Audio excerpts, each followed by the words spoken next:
Mis hermanos, ¿cómo están? Buenos días, buenas tardes, buenas noches. Estamos en el programa de La Cuenta, por favor. Corre video.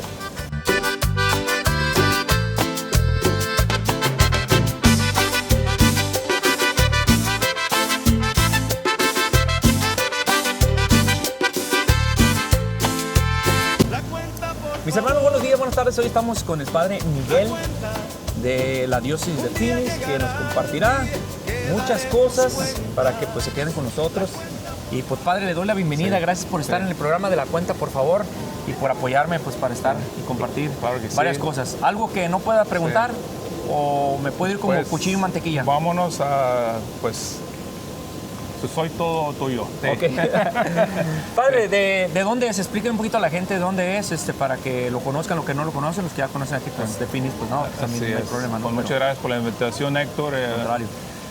Bueno, yo soy mexicano, crecí en Estados Unidos. Mi familia se vino a Estados Unidos cuando yo tenía 12 años y nací en Michoacán.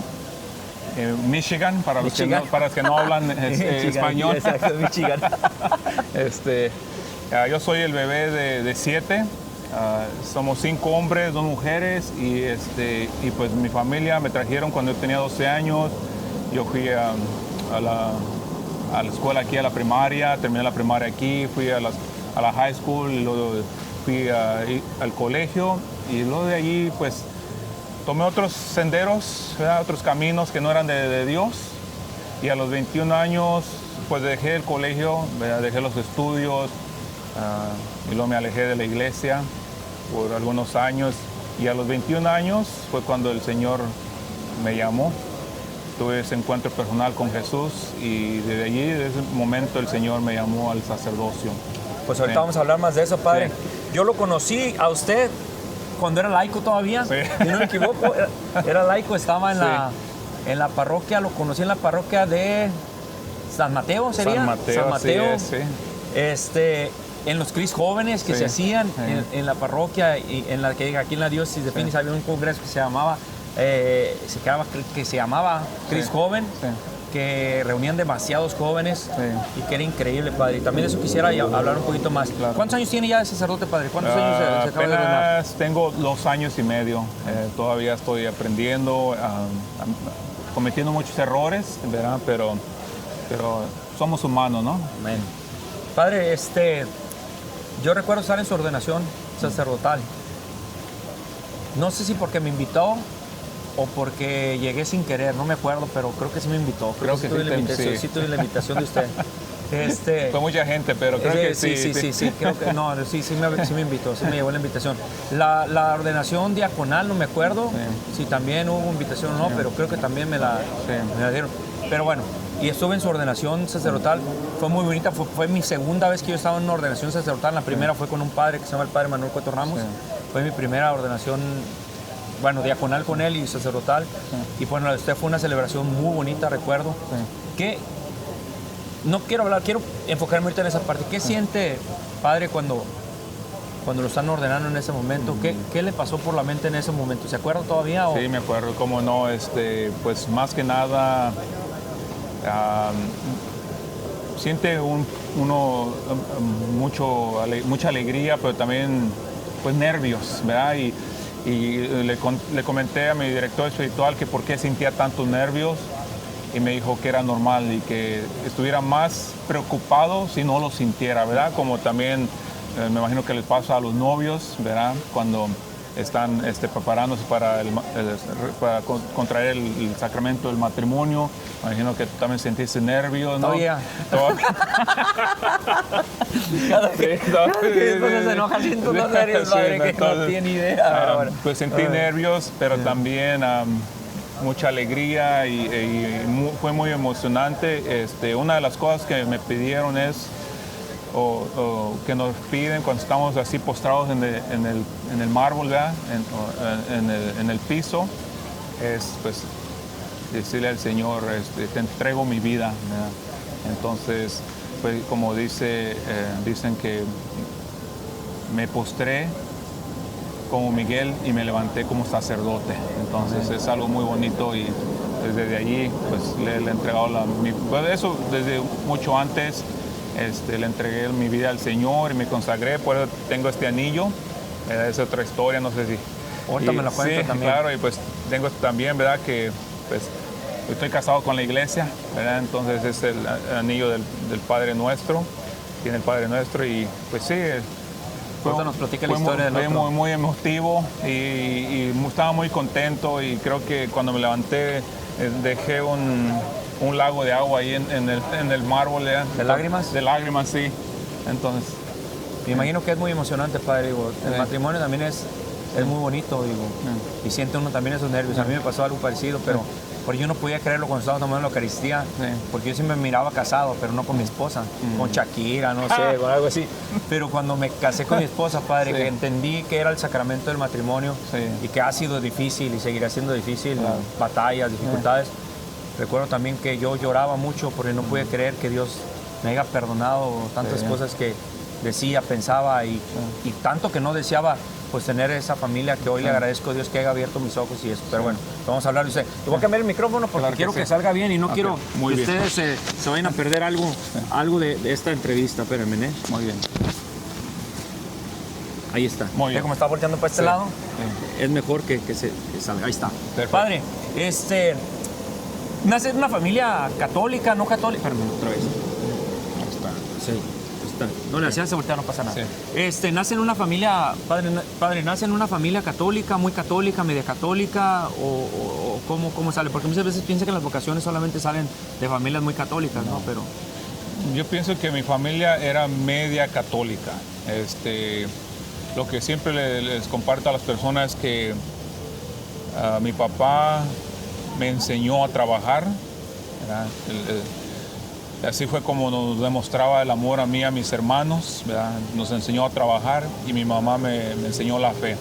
Ella fue la que me invitaba, me llevaba a la iglesia a las 5 de la mañana a rezar el rosario cuando era la fiesta patronal allá de mi pueblo.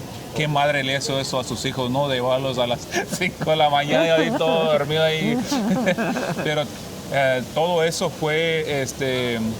quedándose en mi mente, en el subconsciente, ¿verdad? Que tenía 4 o 5 años o 3 años y luego a los 5 años fue cuando ya empecé a demostrar señales de que el Señor me está llamando al sacerdote porque jugaba que era sacerdote y ya cuando era grande o adulto, eso que me enseñó mi mamá, que me inculcó de tener pues más que nada la devoción a Nuestra Señora de Guadalupe, fue la que me llevó a experimentar mi conversión. Padre, dijo algo interesante, dice que no sé si tocarlo ahorita por el momento, pero habla de que su mamá fue la que lo llevó cuando... Creo que algo está pasando en el mundo donde la cabeza de hogar es la que piensa que proveer lo económico, con eso basta y no nos damos cuenta que lo más importante es proveer la parte de la fe, ¿no? Ese es nuestro llamado más bien como cabezas del hogar. Se lo digo también como experiencia, también mi papá también no era muy chafa como católico, ¿no? Y mi mamá pues la que lo poquito que había, que era muy mínimo, había, ¿no? Pero qué importante es hoy en este tiempo, padre, que el hombre entienda que es cabeza del hogar, ¿no? Claro, pues cuando la mamá se convierte, ¿verdad? Sí hay cambios en la familia, pero cuando el papá se convierte, hasta el gato y el perro se convierten. Es cierto. Porque pues, el esposo es la cabeza de la familia, entonces, y todos los hijos se convierten. Es algo, yo lo he experimentado en familias que cuando el esposo se convierte, el papá, el esposo se convierte, todos los hijos se convierten. Y claro, porque el enemigo quiere destruir 2 cosas, ¿verdad? Quiere destruir el sacerdocio y la familia, el matrimonio. Entonces, ¿qué es lo que va a hacer él? Va a ir a cortar la cabeza, ¿no? Él se va directo a la cabeza y una vez que le corta la cabeza al cuerpo, pues muere, ¿no? Entonces, se acabó. Bueno, padre, entonces, ahora, padre, ¿qué pasa en su vida para olvidarse de ese sueño de niño? ¿Qué empieza a suceder en su vida? Que empieza a olvidar eso de que jugaba de sacerdote, que a lo mejor ya por ahí ya traía, ya estaba sembrada esa semilla, pero ¿en qué momento la deja de de regar? ¿O qué pasa para legarse? Si se puede platicar lo que se pueda platicar y compartir, que sirva para experiencia para alguien más, porque a lo mejor alguien también tiene esa curiosidad o la tuvo y se le ha dormido. Y a lo mejor con su testimonio se puede despertar. Claro. ¿Qué pasa en su vida, padre? Lo que pasó fue que a los 14 años, cuando yo ya entré a la high school, mis papás se regresaron para México. Mi papá, más que nada, él nunca le gustó estar aquí. Entonces, él se quiso regresar a México y pues mi mamá, siendo buena esposa, no la culpo, no lo quiso dejar ir solo. Entonces, él ya estaba decidido a irse y tomó la decisión de irse. Entonces, mi mamá, pues, tomó la decisión de acompañarlo. Entonces, ellos lo que hicieron, me dejaron en custodia de mi hermano mayor. Mi hermano mayor se convirtió en mi guardián, ¿verdad? Como le dicen aquí. Y pues creo que eso fue. Me sentí abandonado, sentí que mi papá me abandonaron. Claro, mi hermano, perdón, mi hermano y mi cuñada los amo mucho, los quiero mucho y ellos son como mis segundos papás, ¿verdad? Pero creo que fue eso lo que detonó de que yo me empezara a alejar primero que nada de la iglesia y luego después de mi familia y luego pues me encontré malas amistades y fueron las que me llevaron a los vicios y según pues amistad, ¿verdad? Y me refugié en ellos y pues en los vicios y pues así anduve por 2 años perdido en los vicios. ¿Qué es lo que más le gustaba hacer lejos de Dios?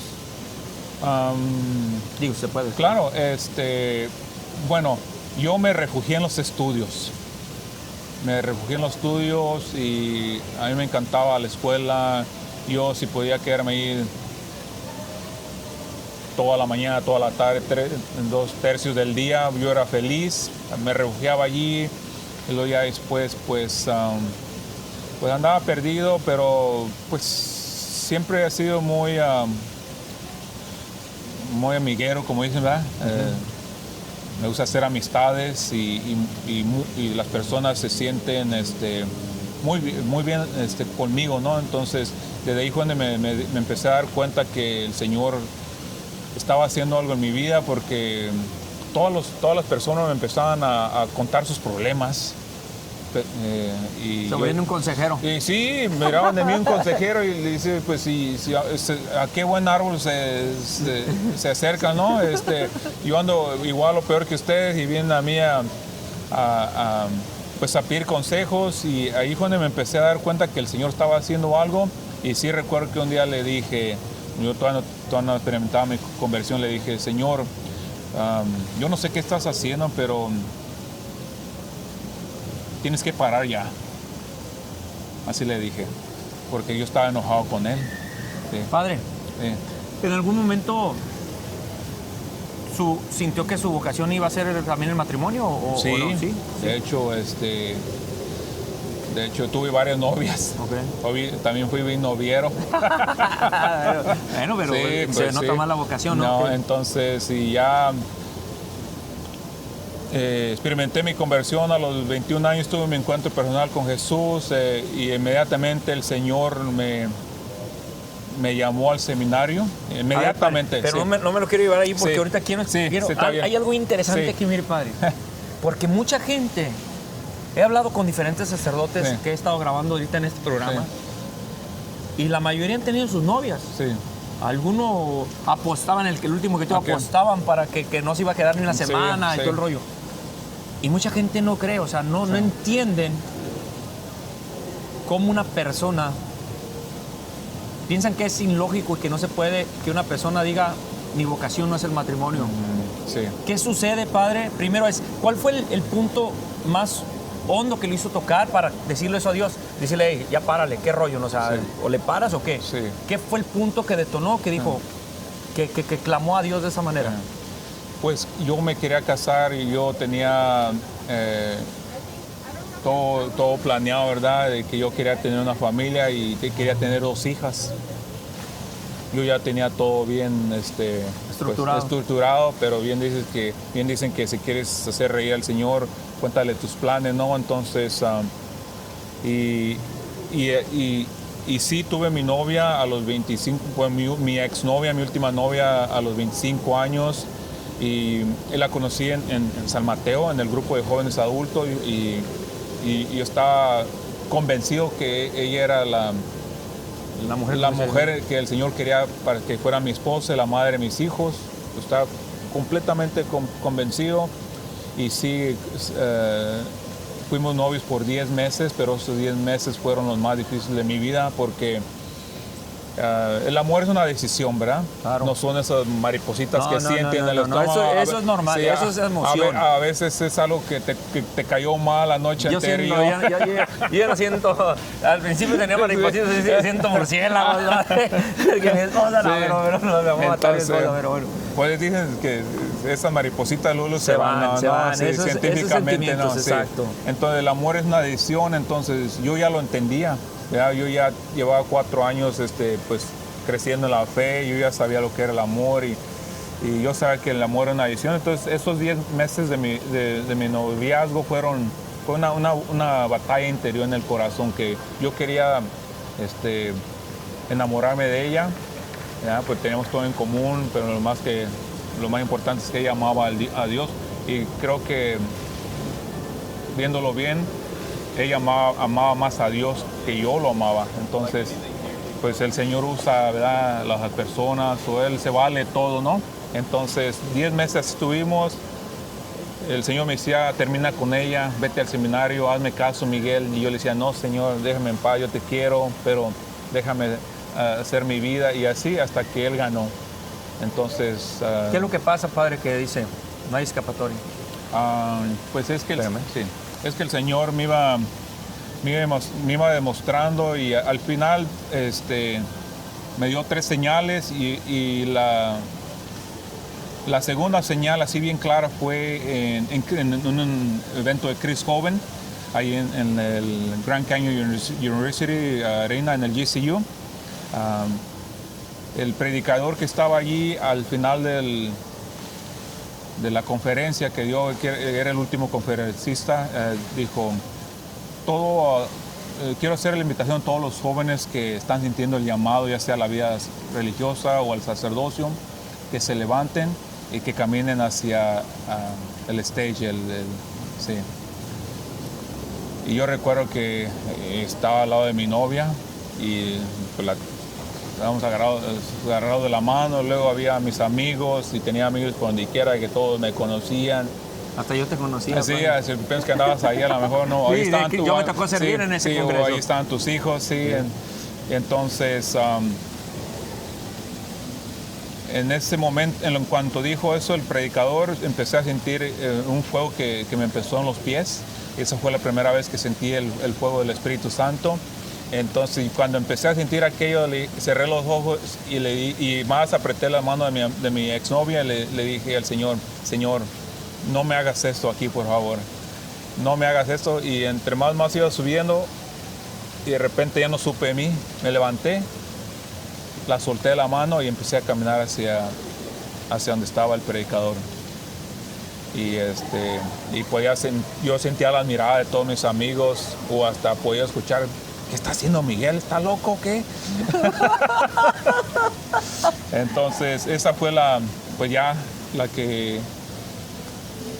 señal que me llevó a terminar con ella y sí le dije, tenemos que terminar porque el Señor me está llamando al seminario a ser sacerdote y yo siempre les he dicho a las personas que esa ha sido la decisión más difícil de mi vida porque le dije no al matrimonio para irme al seminario y ser sacerdote. ¿Qué fue lo más difícil que se le hizo, padre, entrando al seminario, entrando a la vida, ahora sí. Ya a buscar esa vocación? Sí. Porque al final también, aunque sienta usted el llamado, también hay un discernimiento dentro del seminario, hay un proyecto, los sacerdotes los van acompañando, te va acompañando la diócesis para ver si realmente es el llamado, ¿no? ¿Hubo alguna cosa que se le hizo difícil al principio? Creo que el egoísmo, mi soberbia fue lo más difícil. No querer dejar a mi familia aquí. ya mi mamá ya había regresado, mi papá ya había muerto, entonces ya pasaba por mucho y sí dije, yo voy a ir por 2 años, me quito la espina, me regreso y me caso con mi exnovia. Así dije yo, no. Pues llegó el segundo año y que me dice que ya estaba comprometida y que se iba a casar y se casó. Entonces el señor ahí como que ya dijo, ahora sí. ¿Cuál plan sigue? ¿Cuál plan sigue? ¿Cuál plan B? Ni C, ni D. Sí. Padre, ¿y en qué momento usted dijo, esto es? Sí. ¿En qué momento tuvo paz en esa área? Creo que fue cuando ella se casó y dije, ok, Señor, yo ya entendía lo que es también el sacramento del matrimonio, entonces dije, no, entonces ella era la mujer que yo creía que iba a ser mi esposa, pero pues ya es mujer de otro hombre y con el sacramento no se juega, entonces dije ahí no, se acabó. Cerré ese capítulo y ya de ahí empezó todo a ser más, a correr mejor, sí. Fíjese, padre, sí, que hay muchas cosas que me encantaría tocar porque pues yo lo conozco, ya lo conocí como laico. Lo conocí cuando hice el Cris Joven, servía en la radio. Sí. Y pues yo no sé, yo sí te miraba, te soy honesto, sí le miraba, padre, pues te hablo de tú y sí, hablo de usted también, no te preocupes. Pero yo sí le miraba algo especial. Recuerdo una vez que lo encontré en San Mateo en la noche, era la noche. Esa vez fue la vez que yo más, no sé en qué etapa estaba de la vida, porque después se me desapareció. Sí. Y ya después, porque en la radio te llegué a ver con Arturo, en muchas partes, pues, pero ¿qué tan importante es estar en las cosas de Dios para un joven? Como joven, porque hoy yo veo que hablaba hace rato con usted, porque primero lo invité a comer, a cenar, para parar la entrevista, de la entrevista no diagrama. Bueno. Barriga llena, corazón exactamente. contento. Padre, le platicaba que estaba viendo un documental de cuántas vocaciones, o sea, imagínate Guadalajara, que son de las que tiene más vocaciones, tenía al año 500 vocaciones y bajó a 200 sin tanta, o 300 y algo. Los jesuitas creo que también son de los más fuertes, bajó terriblemente. Y mi pregunta es, ¿cuál cree que es la situación que está pasando? ¿Por qué las vocaciones? Que usted fue joven, que se involucró en la fe, que estuvo lejos de la fe, ¿qué fue lo que las herramientas que se pudieran tocar? Que yo sé que es mucha lucha, pero ¿qué pasa? ¿Por qué un joven no encuentra esa... Perdón, ¿por qué los jóvenes no encuentran esa vocación? Creo que uno de los... Estando en el seminario me di cuenta, y yo lo vi también con mi familia, con mi mamá, uno de los obstáculos más grandes son los papás. ¿Usted tuvo ese problema? Sí, con mi mamá. Ella no le gustó la idea. Primero que nada, estaba muy triste, enojada, molesta de que terminé con mi exnovia porque pues, le caía muy bien. Y me dijo, pues aquí mi hijo me va a dar más nietos, pero pues, ya tenía un montón de nietos. Y sí le dije un día, mamá, ¿para qué quieres más nietos? Mira todos los que tienes. Apenas puedes con ellos. Entonces creo que ella, por ignorancia a veces, por el ego también, por soberbia, no quieren dejar a sus hijos ir al seminario o a la vida religiosa. Y he escuchado de muchos padres que dicen, si te vas al seminario ya estás muerto para mí. Su mecha, eso está fuerte, ¿no? Sí, está fuerte.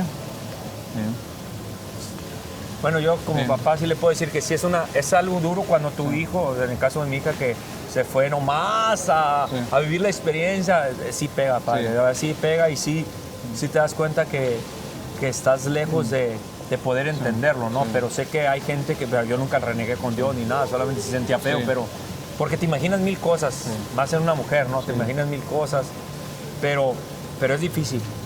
Como hombres digo, pues no sé, a lo mejor también hubiera sido difícil. Yo que me dedico a evangelizar, ¿no? Imagínense una persona que no está al 100% en la fe, metida, así que digamos de hueso colorado, porque hay papás también que sean honestos, desearían que sus hijos tuvieran la vocación del sacerdocio. Pero entonces creo que ese es uno de los obstáculos. Es más grande, sí, porque la familia es la primera escuela, también de la base, ¿no?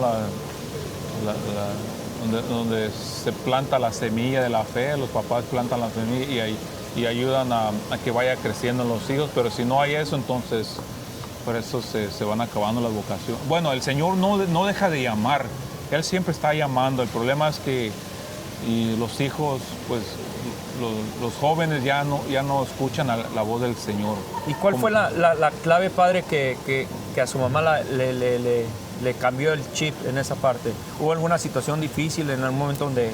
Creo que los primeros años que yo estuve en el seminario, estaba contenta que me veía al seminario, pero no estaba de todo contenta, ¿verdad? Pero yo vi que cuando yo me fui al seminario, toda mi familia empezó a experimentar una conversión. También una de las cosas que se me hacía bien difícil es irme y dejar mi familia. Porque yo sentía que yo llevaba la carga de la fe de mi familia, siendo el más chico, pero eso no me tocaba a mí, no era mi responsabilidad, pero yo sentía que si yo me iba al seminario, mi familia se iba a venir abajo. Pero una vez un sacerdote me dijo que cuando yo dejé a mi familia, Jesús tomó mi lugar. Está bonito eso, ¿no? Entonces, yo no puedo ser más que Jesús. Jesús él lo puede todo. Entonces, cuando yo dejé a mi familia, Él tomó mi lugar. Entonces, de ahí empecé a notar una conversión de mi familia, especialmente mi mamá. Recuerdo que en una ordenación le preguntaron a mi mamá, oiga, y está contenta de que ya estaba yo más, ya habían pasado 5 o 6 años en el seminario. Y ya una señora le preguntó a mi mamá, oiga, ¿y qué es lo que usted más desea en esta vida? ¿Está contenta de que su hijo va a ser sacerdote?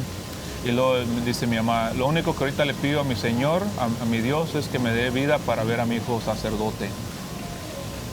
Y volteé y dije, ¿a por qué esa es mi mamá?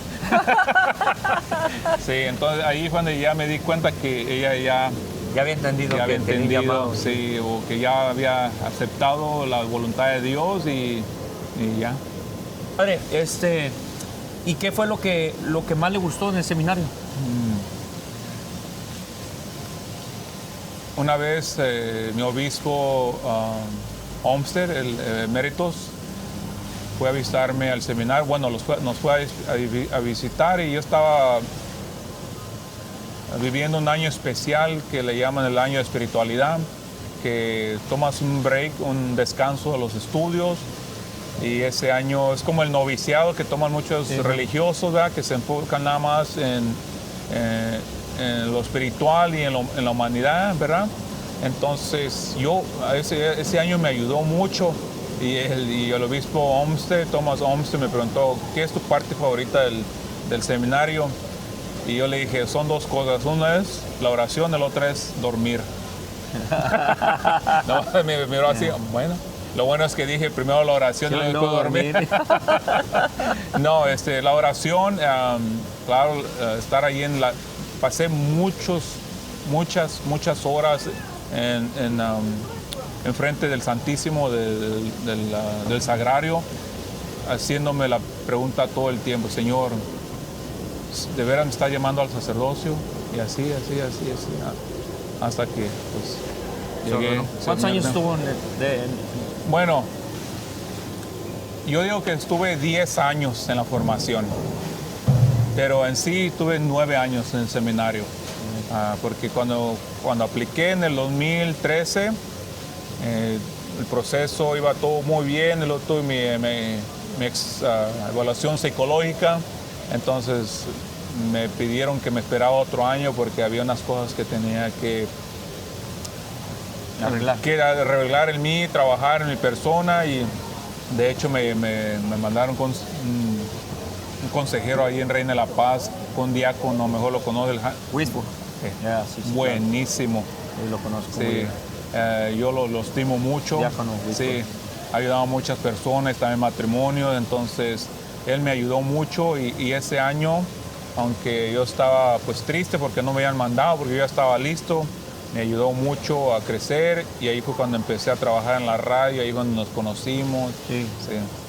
Pues fíjese cómo son las cosas, padre, cómo va caminando. Padre, ¿qué cree que necesiten los jóvenes de ahorita para acercarse a Dios? Sí. Usted como padre joven, que tiene poco poco de sacerdote. Sí. ¿Qué es lo que cree que ocupa el joven? ¿Qué es lo que usted mira ahora desde este lado, ahora sí ya como sacerdote? ¿Cuál cree que es la problemática? ¿Por qué tanto joven se está alejando de Dios? Una que nada es la falta de la figura paterna, ¿verdad? Eso ha venido de hace mucho, pero ahora es más porque, ¿te acuerdas? Hace 15, 20 años se decía que los hijos estaban teniendo hijos, ¿no? O que no estaban preparados, entonces, pero todavía pues tenían buenos ejemplos, valores de sus papás, pero ahora como que se han ido perdiendo, entonces especialmente los hombres no tienen esa figura paterna y sufren mucho su identidad, como pues no saben, nunca supieron ser hijos y esto afecta no solamente a la vocación del sacerdocio, sino también al matrimonio, porque pues, el matrimonio y el sacerdocio son las dos caras de la moneda, ¿verdad? Sí. Las dos vocaciones son misiones, ¿verdad? Son misiones de la iglesia. Claro. Y si uno no aprende a ser hijo o hija, no vas a poder ser padre o papá, ¿verdad? O mamá. Entonces, y eso también aplica para los sacerdotes, porque nosotros somos padres espirituales, ¿no? Y de hecho, pues el deseo de casarse nunca se nos va. Ahí sigue. Pero hemos aceptado el regalo del celibato, ¿verdad? Porque es un regalo que Dios nos da, el celibato, pero aún así somos padres espirituales. Y si no supimos cómo ser hijos, entonces no vamos a poder ser buenos papás. Y toda mi formación fue eso. Y todavía el Señor me lo sigue diciendo: tú eres mi hijo amado. Constantemente me lo dice, tú eres mi hijo amado. Entonces, Padre, nos contaba algo del anillo. Ah, sí. ¿Tiene que ver con qué? ¿Con su ordenación? No, antes de que me ordenaran, faltando unos 4 años, 5 años, el padre Carlos, que es muy amigo mío, Sí. él, a mí y a otros los traemos, creo que nos llamamos los hijos de los anillos. Él empezó, él también tiene uno, y hay otros sacerdotes también, y hay algunos seminaristas y muchachos que están discerniendo. Entonces, cuando él nos lo da es porque ve que nuestra vocación es sincera y nos consagramos al Señor. Le consagramos no solamente nuestra alma, pero también nuestro cuerpo. Y desde entonces... Padre, ¿qué se ha encontrado con las comunidades? ¿Cuál ha sido su perspectiva ahora desde sacerdote? Porque creo que sí cambia el trato también. Sí. Yo antes te miraba como una persona pues normal, pero hoy te miro diferente. Sí cambia la perspectiva de un laico. Cuando ve una persona laica, cuando ves un sacerdote, impacta. Sí. Pero ¿qué pasa de allá para acá? ¿Qué sucede cuando ya usted se ve y que tiene a lo mejor amigos que tuvo en el Cristo Joven, que tuvo en la misión, estuvo misionando o estuvo apoyando? ¿Qué diferencia ve de allá para acá? Lamentablemente, lo digo así, tristemente, se alejaron muchas amistades. En cuanto me fui al seminario, poco a poco se fueron alejando, porque quieras o no, esto el cuello te remueve la conciencia, ¿no? Entonces, si una persona no está bien espiritualmente o trae muchas cosas en su conciencia, esto le va a remover la conciencia. Entonces, ¿qué es lo que hacen? Mejor se alejan. Y eso es lo que he notado mucho, lamentablemente. Sí. Y ahora, padre, que ve desde allá, no sé si a usted alguna vez le tocó criticar a algún sacerdote algo, digo, a todos nos puede pasar, a mí me ha pasado, digo, a veces lo hacemos equivocadamente. Ahora, desde el lado de allá donde está usted, ¿cuál ha sido la perspectiva que dices tú? ¿Qué le falta al laico de entender sobre un sacerdote? ¿Qué le falta a un laico? Que nosotros somos humanos, somos hombres. Sí, el Señor nos llamó, ¿verdad? Pero somos humanos y y vamos a cometer errores y lamentablemente a veces ponen al sacerdote en un pedestal, ¿verdad? Y entre más alto está el pedestal, más fuerte la caída. Entonces, ese es mi consejo a los laicos, que no los pongan no nos pongan a los sacerdotes en un pedestal, ¿verdad? Y al fin de cuentas, al que seguimos es a Cristo, no al sacerdote, ¿verdad? Entonces, sí. Y orar siempre por los sacerdotes, no solamente por las vocaciones, pero también por los sacerdotes para que perseveren. Y una de mis oraciones diarias es, yo siempre le pido al Señor que me dé perseverancia, ¿verdad? Una cosa es llegar, igual que el matrimonio, una cosa es llegar, y otra es perseverar. Qué bonito es cuando a mí me da mucho gusto cuando veo a un sacerdote que ya lleva 50, 40, 55 años, o un matrimonio que ya llevan 50, 60, creo que el récord es 70 años. Sí, ahí me tocó en la catedral, yo les di la bendición de aniversario, 70 años, casi la edad que tiene mi mamá. El esposo tiene 96 años, no, 97, y ella tenía 96, tiene 96, entonces, y todavía caminaban, y luego bien ligerito, y le digo, ¿cuál es su secreto? Y luego me dicen, por los últimos 70 años no hemos dejado de ir a bailar. Entonces ahí tienes, para que saques a tu esposa a bailar más seguido. No, sí, hay que ser alegre, sí, claro. Sí. Yo creo que, padre, mire, yo hoy creo que estoy en una etapa donde te das cuenta que el amor no son sentimientos. Y no puedo explicarlo con palabras. No hay manera de explicarlo con palabras. O sea, me imagino, no sé, usted cuando se imaginaba diferente, en algún momento se imaginaba diferente el sacerdocio a lo que es ahorita. Cambió mucho la perspectiva de cómo lo tenía antes, cómo se imaginaba y qué fue lo que usted como que más le movió. Porque, bueno, del punto laico, ¿verdad? De la perspectiva laica, uno piensa que los sacerdotes son perfectos ya, ¿no? Y que vienen de familias perfectas, pero no es así, ¿no? El Señor, la mayoría de nosotros venimos de familias, pues, disfuncionales o que hemos sufrido mucho, pero el Señor aún así, por su gracia, nos ayuda a llegar al sacerdocio. Una de las cosas que el Padre Carlos me dijo cuando ya me ordené, tú te ordenaste no por la pura gracia de Dios, porque Dios es poderoso. Entonces, si quieren saber que Dios es poderoso, mírenme a mí, porque llegué al sacerdocio. Entonces, sí, eso de que... y eso también me ha enseñado a ser más compasivo con las personas. Entenderlas más. Padre, ¿cómo fue su primer misa? ¿Se acuerda todavía? Sí, cómo no. Estaba bien nervioso, sí, pero no lo podía... no se puede explicar, como tú dices, pues poder sostener con tus manos el cuerpo y la sangre de Cristo. Sí.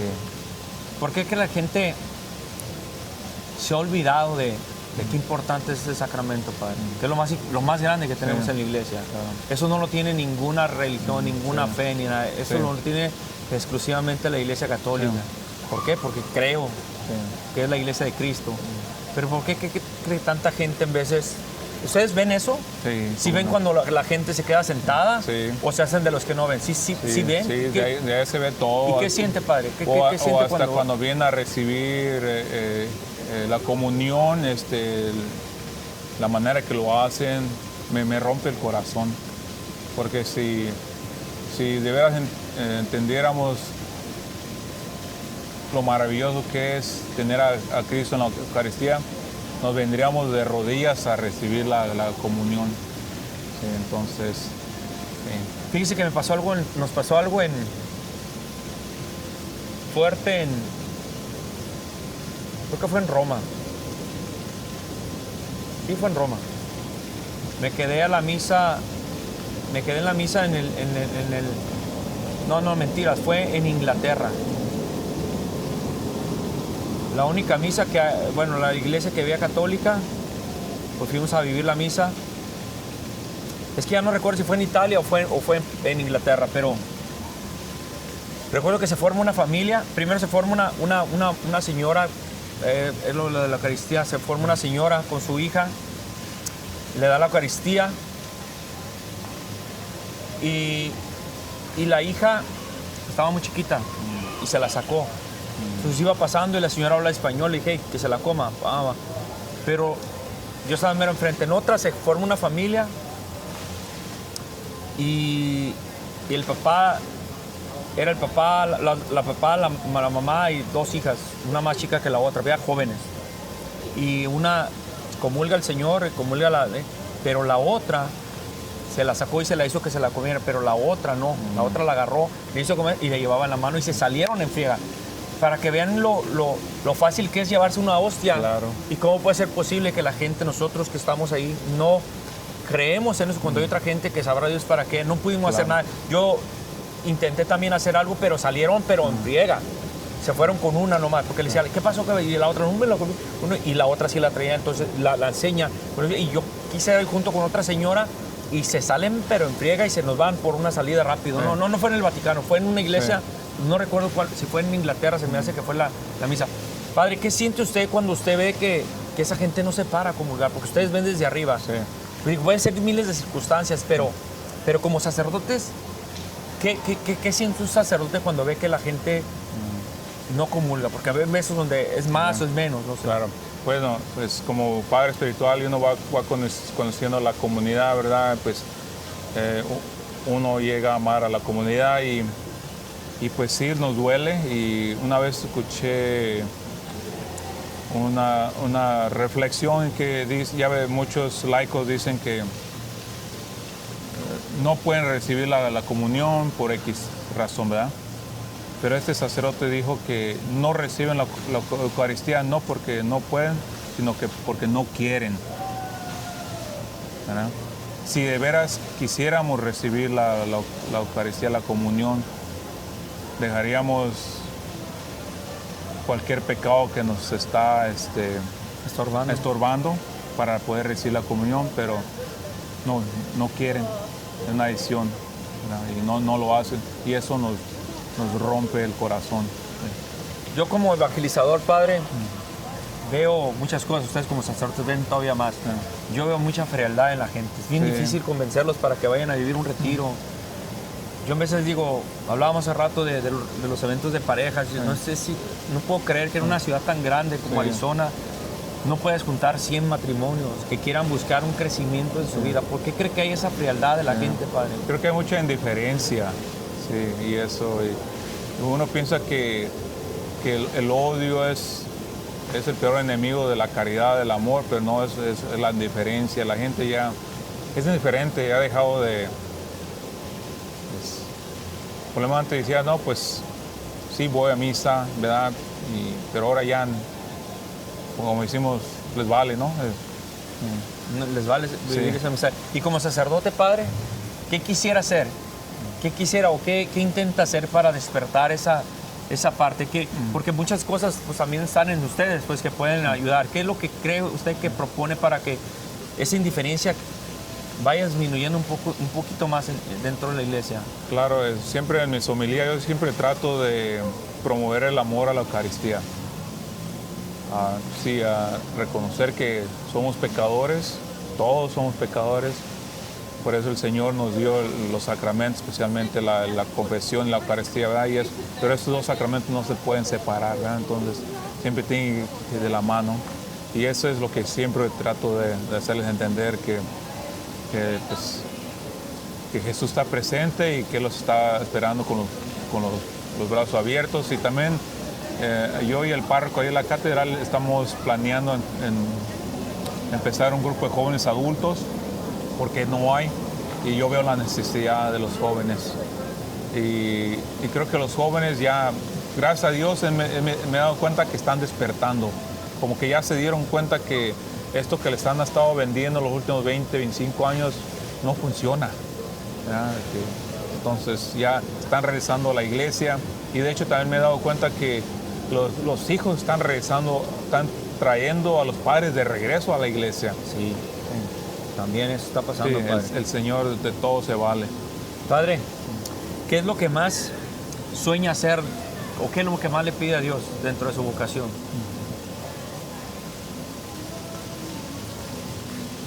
Pues llevar más almas a Cristo. Sí, eso es lo que me dijeron, ¿no? Tu trabajo como sacerdote es mandarle más almas al Señor, lo más que puedas, y eso es lo que he estado tratando de hacer, ya sea en el sacramento de la confesión especialmente. A veces que sí ves la actitud de la persona que no enseña ni una mínima,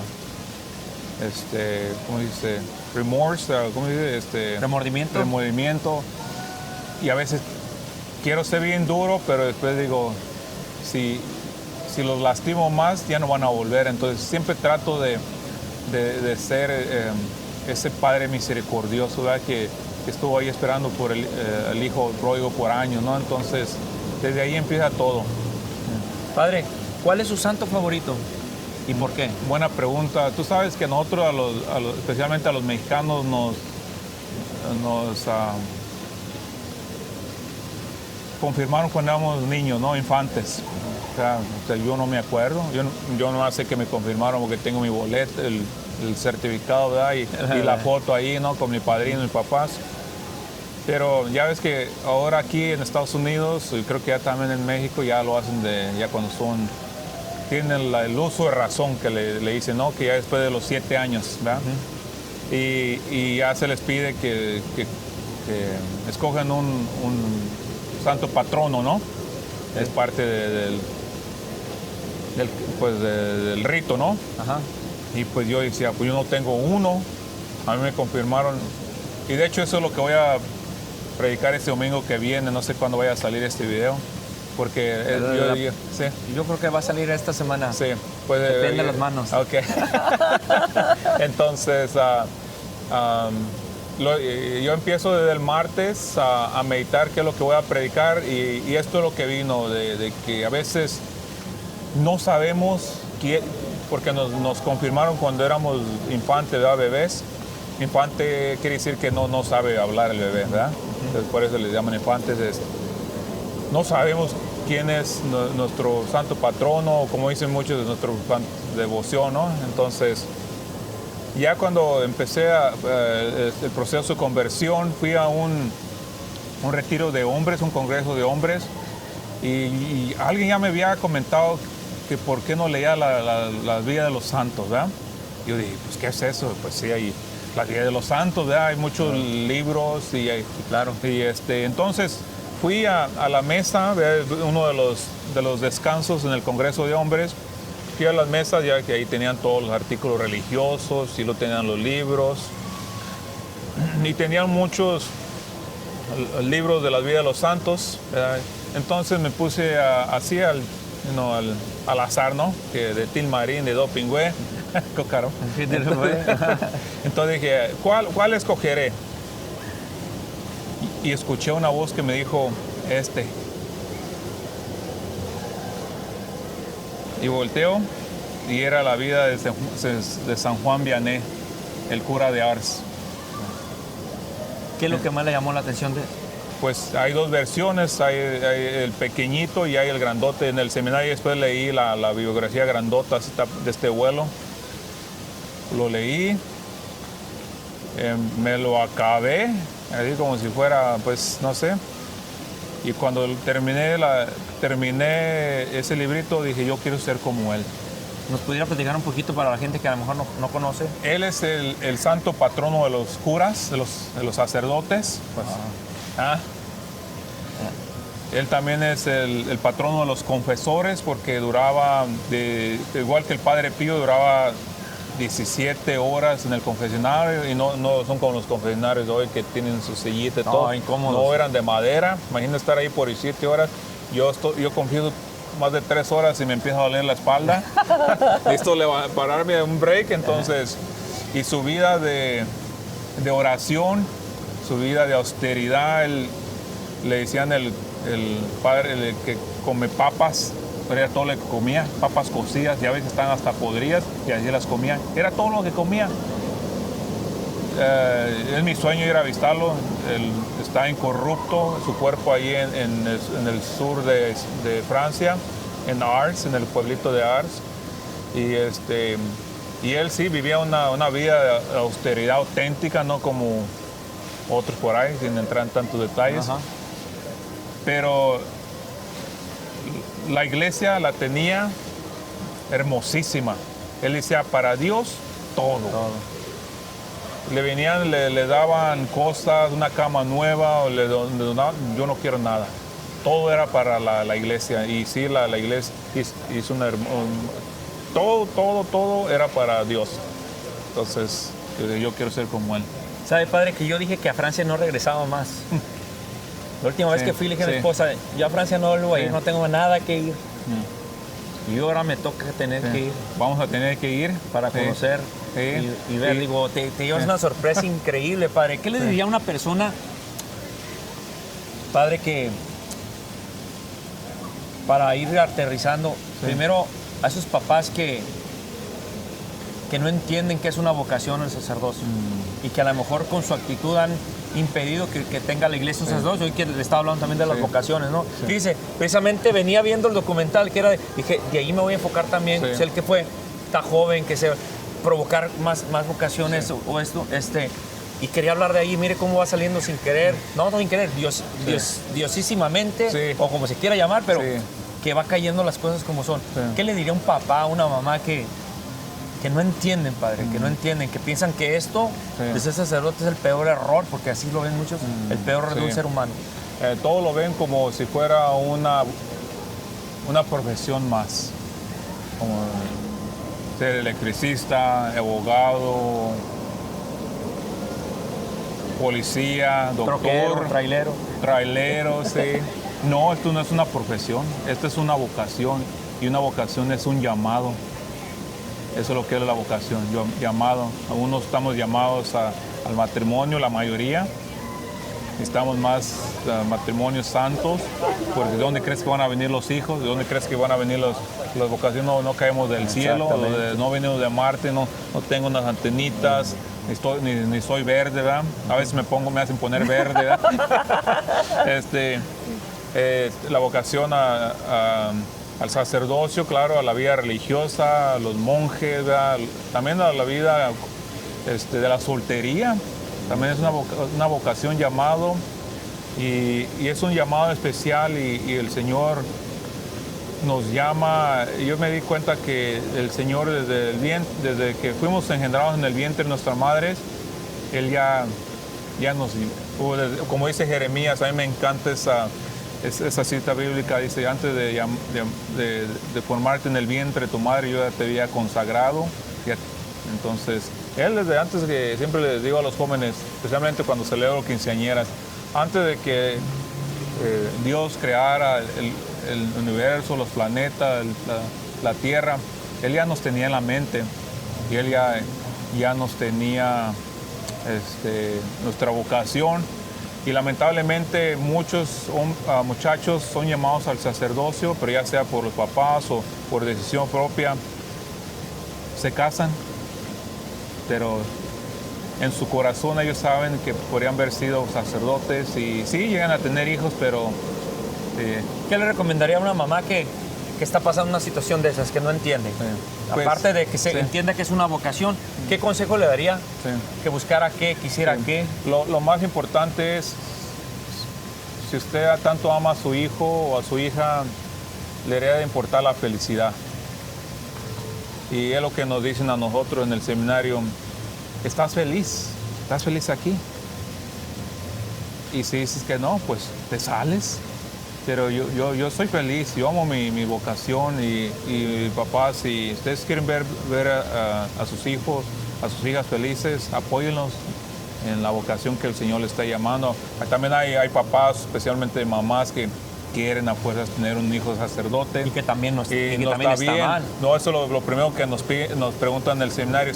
Como cuando ustedes se van a casar, están aquí porque quieren libremente y sin que nadie los force, o no está el papá con una carabina. Sí, no, porque también sucede, la verdad, padre. También están esos extremos. Entonces, que su vocación sí es el matrimonio. Sí. Y si nos preguntan, ¿ustedes estaban aquí o los forzaron a venir? Entonces, si los forzaron, se pueden regresar a sus casas.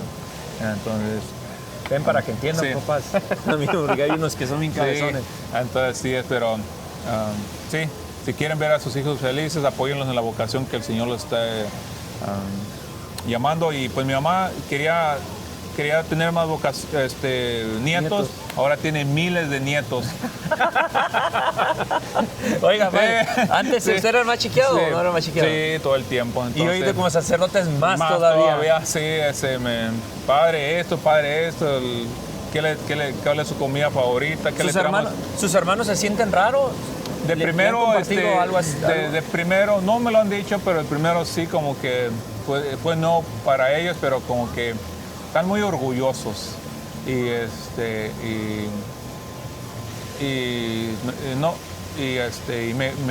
me ven con, pues, sí, con mucho orgullo y a veces nosotros somos muy poco comunicativos, ¿verdad? Pero yo sé que ellos están orgullosos de mí sí.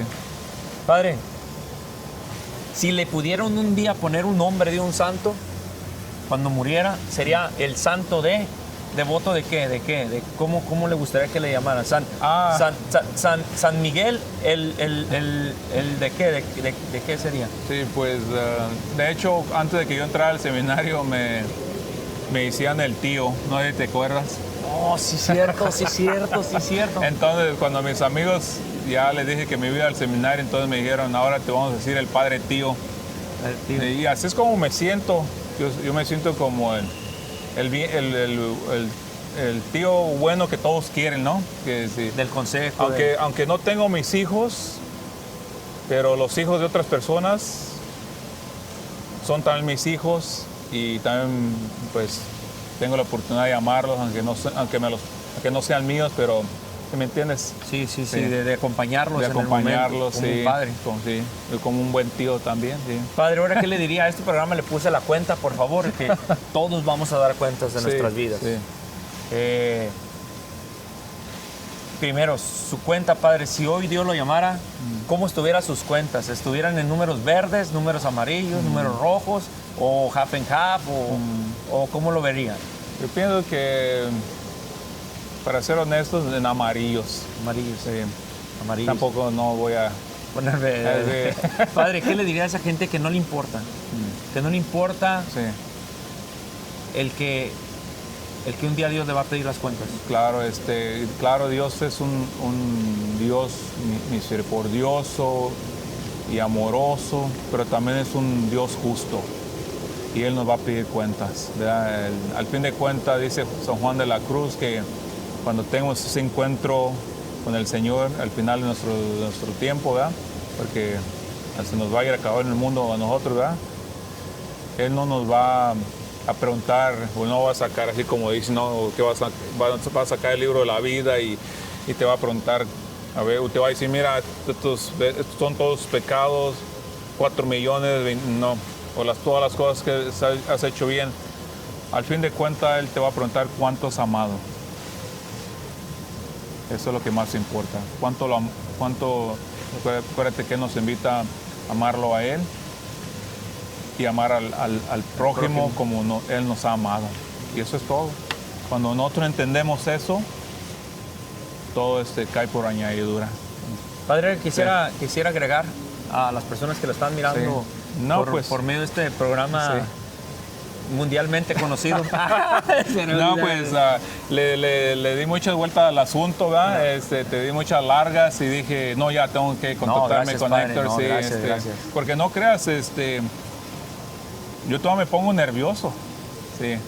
Pues no se le nota, padre. Pero... Bueno, pero de hecho cuando estoy en el púlpito, predicando, todavía siento nervios. Y pues antes de que me fuera al seminario, a mí me daba pavor estar enfrente de una audiencia. ¿Te imaginas ahora predicar o dar charlas? Pero es Dios que no nos llama porque estamos capacitados, sino nos llama y Él nos capacita. Entonces sí. ¿En qué parroquia está, padre, para los que...? Estoy allí en la Catedral de San Simón en San Judas, ahí en la 27 Avenida La Bethany Home. Sí. Ahí pueden ir a pedirle autógrafos, sí. fotos y todo lo demás. Sí. Padre, muchísimas gracias por permitirme compartir Pues en este programa, como le digo, es testimonios. Sí. También en algún momento quiero sentar de gente que a lo mejor no cree en Dios y poder dialogar y traer un sacerdote que se pueda dialogar. Creo que eso nos falta, dialogar, no pelear, dialogar y dialogar. poder llevar a otras personas de alguna otra manera a despertarles esa... Dicen que en el bautismo Dios nos pone muchas gracias, que ahí están y que muchas veces nosotros las dejamos que se queden dormidas. Así es. No cooperamos, pero esas gracias pueden despertar en algún momento y creo que eso es lo que estamos llamados. Ojalá que con este programa,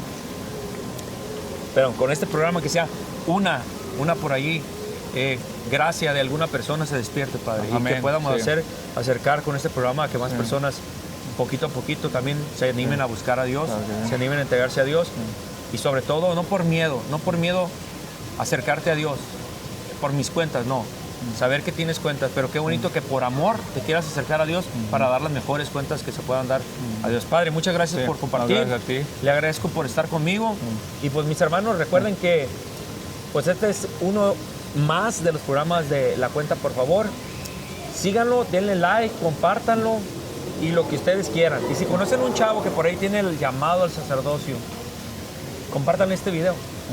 O si conoces una mamá y tú eres ese que tienes el llamado y no sabes cómo decirle a tu mamá, ponle este video. Algo va a servir. Y con uno, Padre, que mañana llegara y dijera, por ese video soy sacerdote, qué chula sería, Padre, ¿no? Funcionó, para eso está. Así que mis hermanos, que Dios los bendiga. Esta fue La Cuenta, por favor, Padre, despídase. Claro que sí, el Señor los bendiga, los proteja y hoy estoy orando para que este video llegue a muchos lugares, toque muchos corazones. Listos, en nombre del Padre, del Hijo y del Espíritu Santo. Amén. Mis hermanos, esto fue La Cuenta, por favor, y síganlo, por favor. Padre, muchísimas Gracias. La cuenta, un día llegará el día que daremos cuentas. La cuenta, por favor, la cuenta, no olvides que pagaremos las cuentas de lo bueno